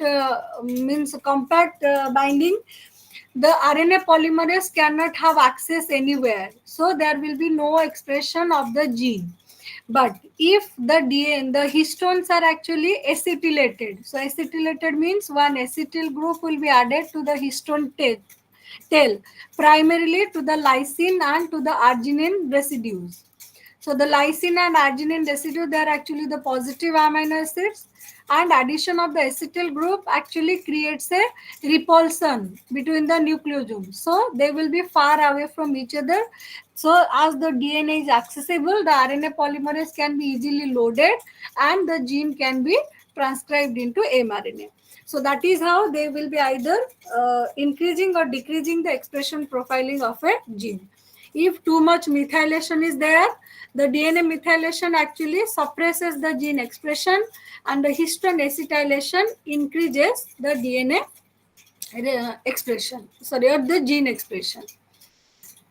Now this is the same thing, that is how the enhancer or silencer etc., they are present on a sequence to regulate the expression of the gene. So when all these all these regulatory things like your enhancer etc. are present on the same DNA sequence or on the same side of the promoter and the genes, we can call them as the cis regulatory elements. Okay, so they are present on the same DNA segment. One such example we can take how the enhancer is actually working. So the HSP70. So HSP70 is actually, this is called a heat shock protein. So in the high temperature, what happens? The proteins are actually denatured. So in order to prevent or in order to repair the denatured protein, this HSP70 gene is required. So now in the low temperature, actually there is no function of the gene. But when the temperature is increased, this gene needs to be activated. So in that case, what will happen? Now this the transcription factors for the heat shock protein, they are in the normal condition, they are unphosphorylated and they are in inactive state. But as soon as the temperature is raised, they are activated by being phosphorylated.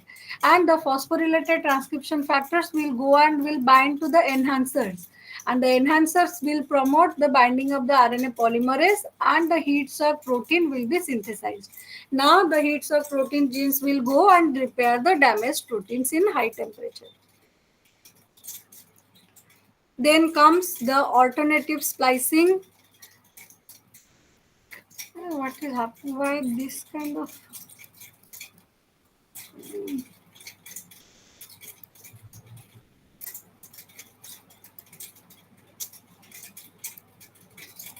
Okay, I don't know why this is happening.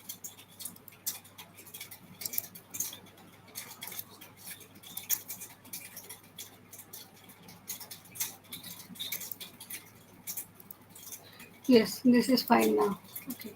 So how the splicing is happening, as we discussed in the means in the eukaryotic gene, there is a continuous sequence of exons and introns, right? So before the mRNA is subjected to translation, the intron must be removed. So the removal of intron is called as the splicing. So how it is happening? So it actually takes place with the help of a protein, a complex protein called as the spliceosome. So if you see, the intron is having a characteristic segment, that is, it will start with a GU and it will end with a AG. In between, there will be a frequent adenine group. So the spliceosome, it is actually consisting of many nucleotide, small nuclear RNA proteins, that is U1, U2.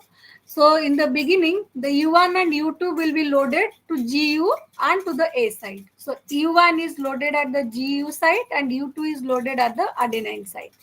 Then after the U1 and U2 are loaded, another complex called as U4 and U6 plus U5 will be added. And see, this is a actually energetic process because the ATP is being utilized here. Okay, so this is actually a, means what we can, expensive process for the cell. So here after the U4 and U6 are loaded, the U1 will be removed, the U1 and U4 both will be removed, the U5, U6 and U2 will form a complex like this. So from the inactive spliceosome, it will be converted into the active spliceosome. So the active spliceosome is actually consisting of U2, U6 and U5 along with the sequence of the intron.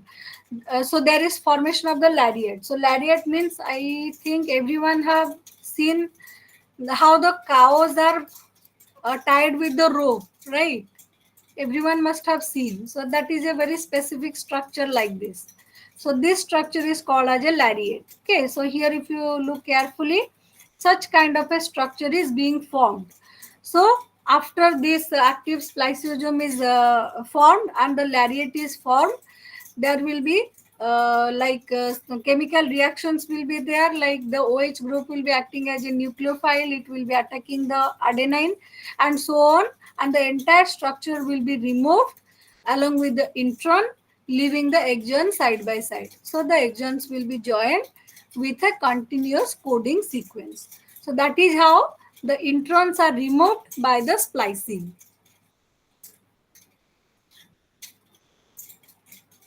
So this is, here is the molecular mechanism, how exactly the intron is removed.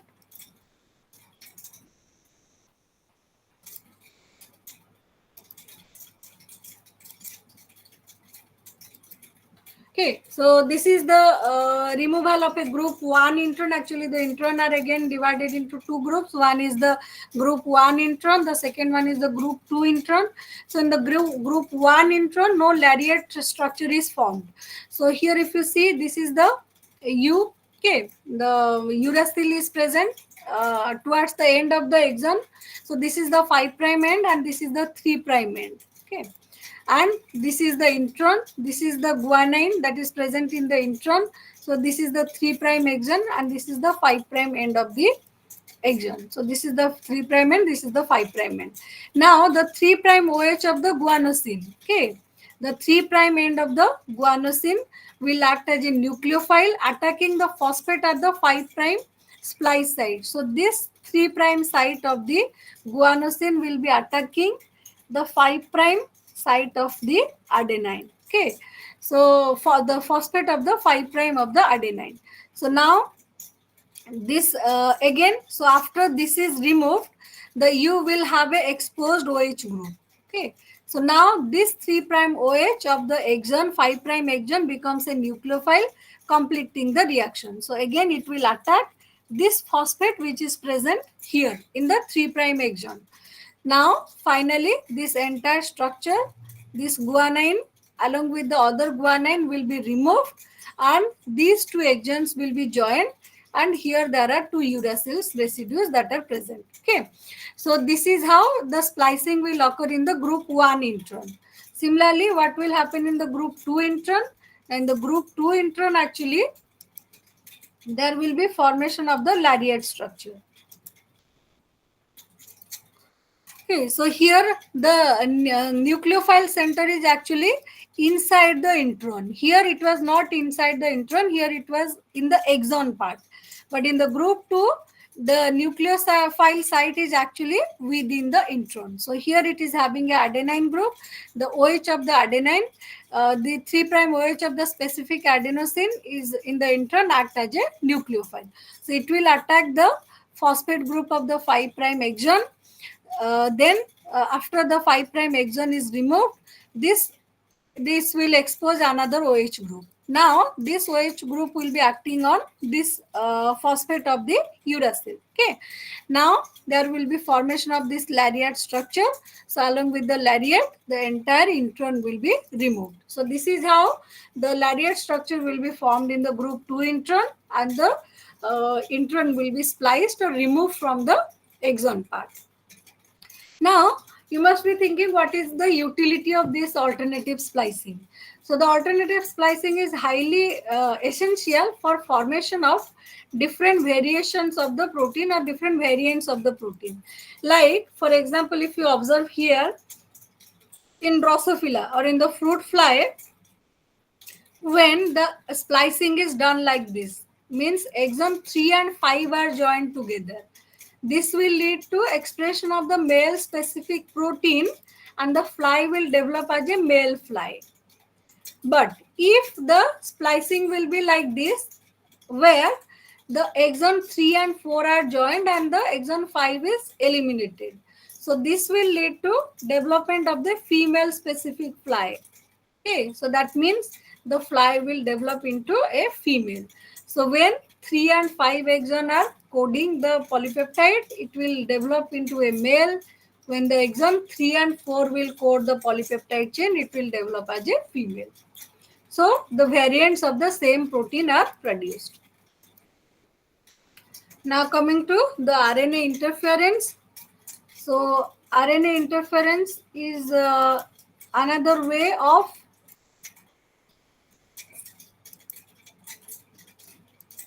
RNA interference is another way of regulating the gene expression. So there are different types of interfering RNA. So primarily two types that we discussed, that is your siRNA and miRNA. So how they will be acting? Now if you see here, a large double-stranded RNA molecule is diced into a small double-stranded interfering RNA of about 21 to 28 base pair long. So this is a long RNA actually, but by a protein called as dicer enzyme. So dicer means that will cut or dice. It is converted into a small RNA segment of about 21 to 28 base pair long. So now it will go and form a ribonucleoprotein particle with a double-stranded interfering RNA. So the ribosome along with a protein will come and bind to this double-stranded RNA molecule. Then they will form a RIS, what is called as the RNA-induced silencing complex.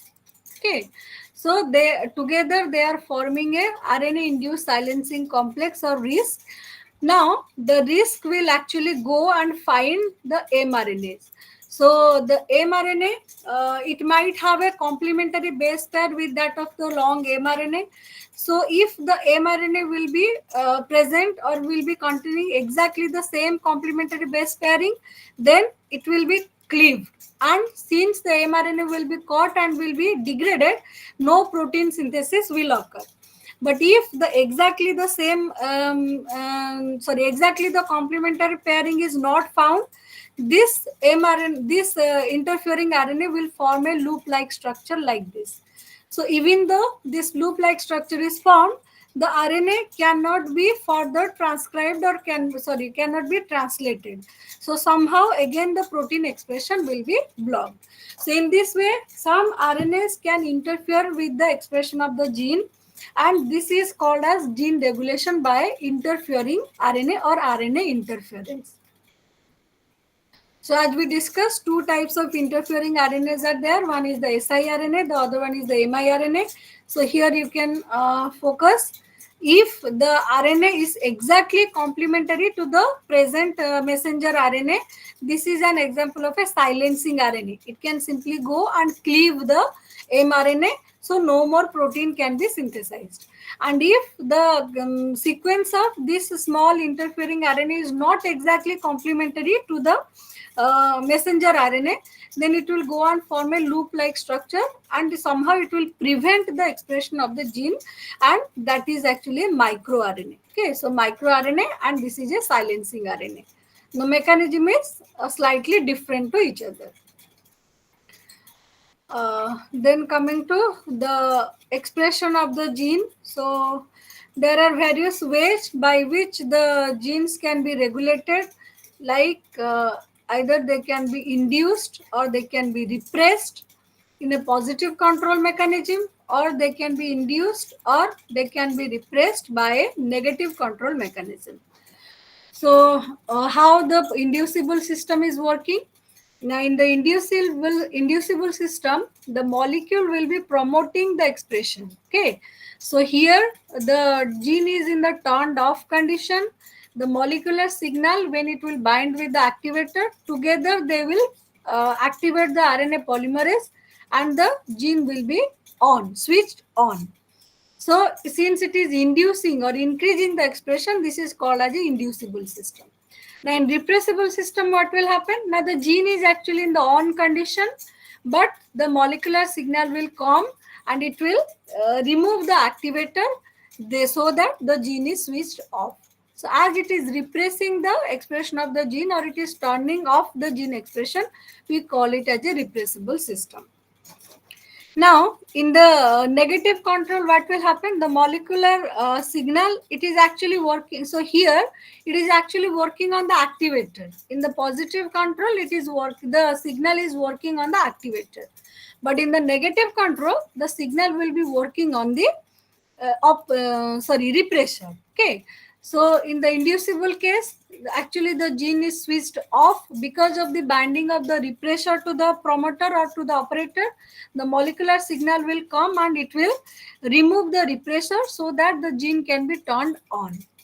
And in the repressible system, already the gene is on. The molecular signal will come and will be activating the inactive repressor so that the repressor can go and bind on the operator and the gene can be switched off.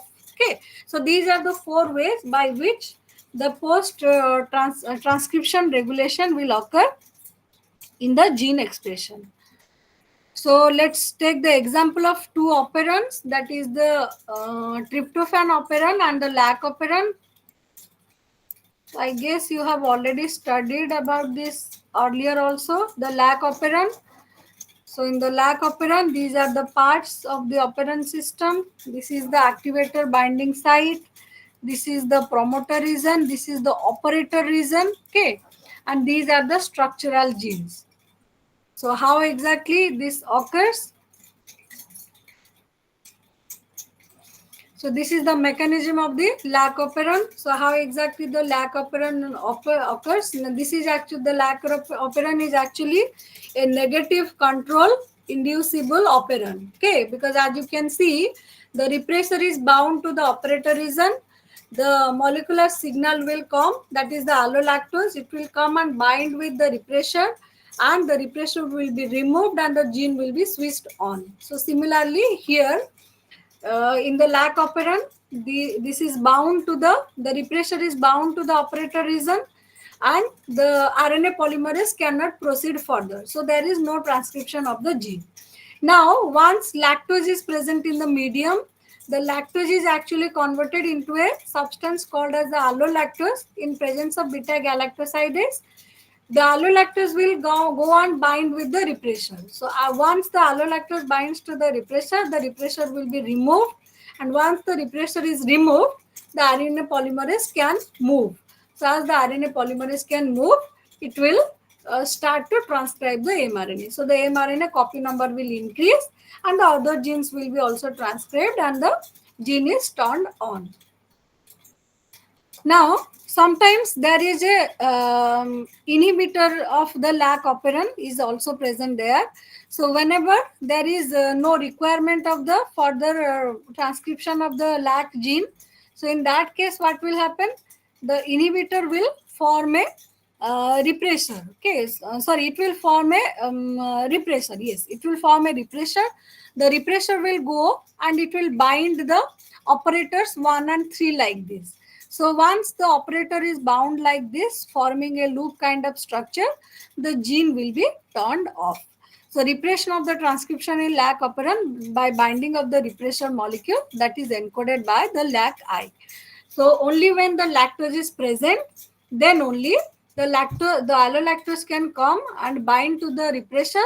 Then the repressor will be removed and the gene will be turned on.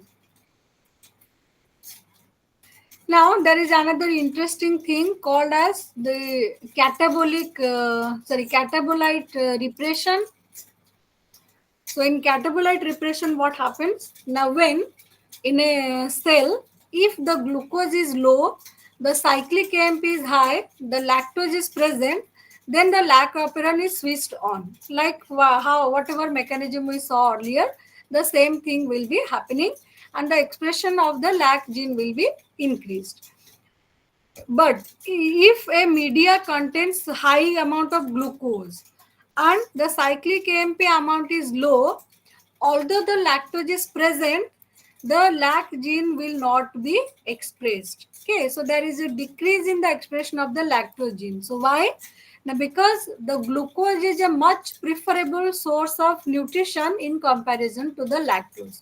So due to presence of another metabolite, that is the glucose, as the expression of the lac gene is reduced, this is called as catabolite repression of the lac operon. Okay. Next, coming to the tryptophan operon. So tryptophan operon is actually a repressible system. Okay. So in tryptophan operon, what is happening? Sorry.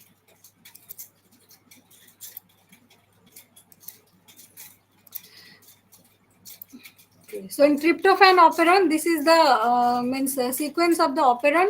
So these are the structural genes. This is the promoter, this is the operator, this is the leader sequence.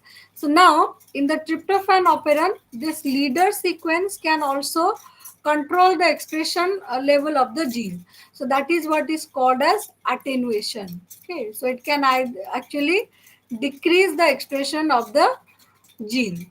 So in case of lac operon, the presence of lactose increases the gene expression. So that is a inducible operon. But here, in absence of tryptophan, the synthesis is going on and the gene is on. But as soon as the medium will contain the tryptophan will come and bind to the inactive repressor, and the inactive repressor will go and bind to the promoter. Sorry, not exactly promoter, it will go and bind to the leader sequence actually, leading to a decrease in the expression profiling of the gene.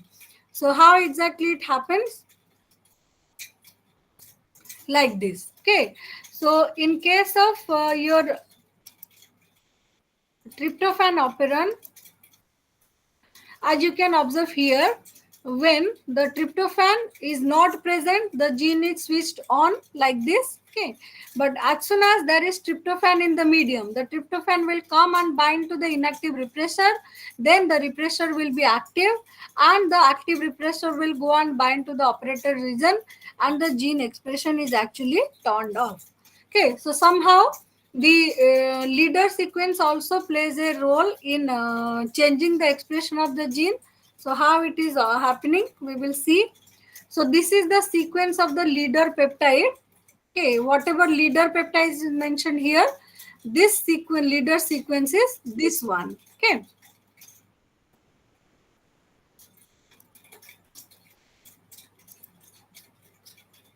Okay, any questions or any queries from anyone?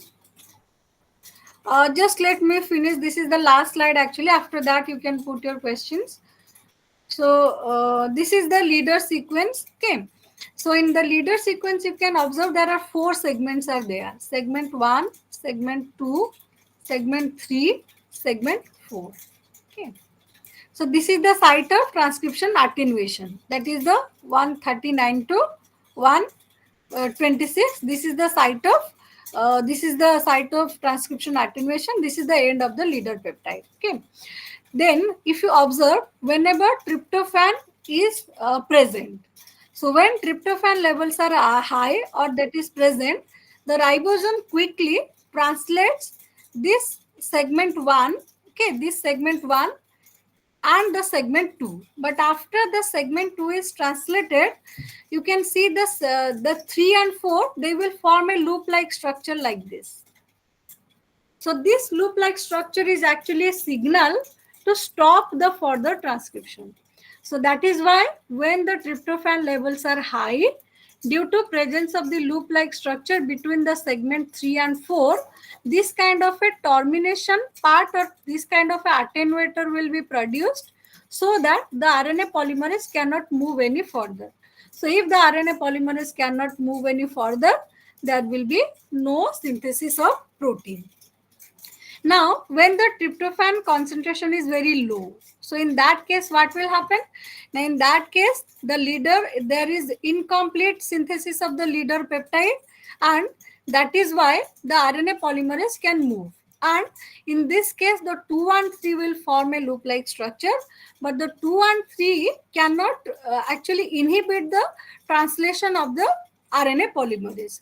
So that is how it will not stop or it will not prevent the transcription and the gene will be turned on. Okay, so that is how the tryptophan attenuation is done in presence or absence of the tryptophan, where the leader sequence actually plays an important role in increasing or decreasing the expression of the tryptophan genes. So now I'm done from my side. If you have any questions, you can put. I will try to answer.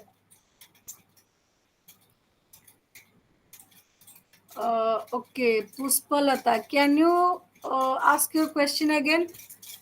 Unit 8, I didn't understand what you are actually trying to ask. You can unmute and speak.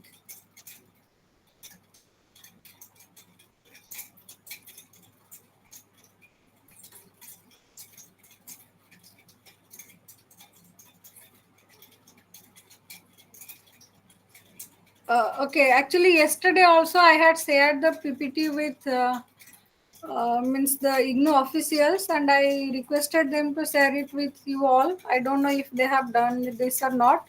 Actually, I am sharing and I am sending the PPTs to them. So you please ask them to share the PPTs. Unit 8 left means which unit you are talking about? Means what is actually in that unit? I think I have covered everything.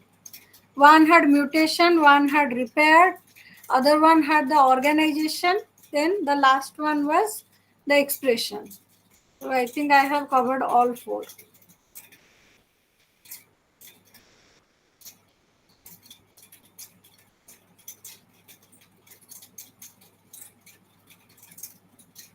These are the regulations. Okay, these are the expression of the regulations, and whatever I told you, that DNA methylation, histone acetylation, those were actually the regulations of the gene. Okay, sorry, these are the expressions. The methylation, acetylation, etc., they are actually the regulations of the gene.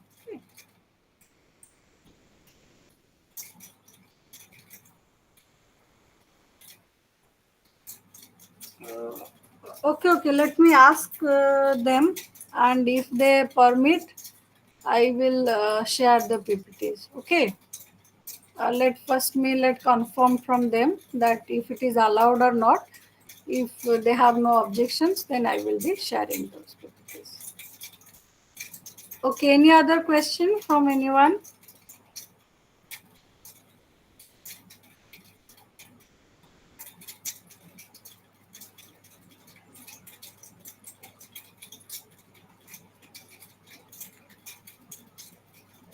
Okay. Okay, then that's all from my side. Thank you so much. Okay, tandem and terminal tandem. Let me go back to the.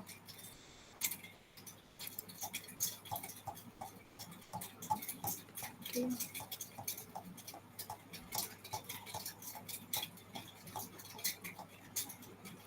See, sorry.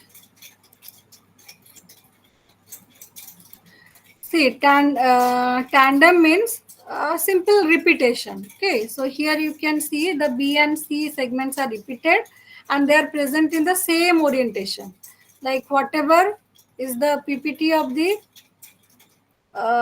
whatever is the sequence of the original gene in the same orientation, in the same sequence, it has been duplicated and pasted. But in terminal tandem, so here it is actually in the middle of the chromosome. But in the terminal tandem, you can see the terminus portion has been repeated or duplicated. The A and B portion is duplicated, and again the A and B is duplicated like this. So since the end or the terminal part is duplicated, this is called terminal tandem.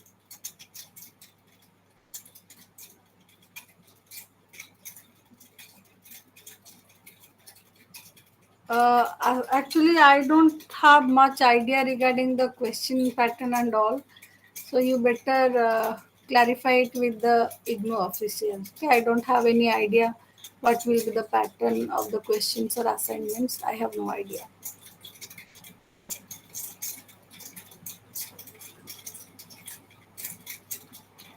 Okay, any other question from anyone? See, everything whatever I have covered today, actually I have adopted from the material that is available on eGyan course. So that is openly available to you all. So I request all of you to download it and go through that, so that whatever things we are covering, if you are having any doubts, you can discuss with me during the class. Okay, so but you need to go through them first, then only you can have the doubts and you can get it clarified. So if no more questions are there, then I can wind up for today. Thank you all for your patience. So see you tomorrow. Okay, thank you.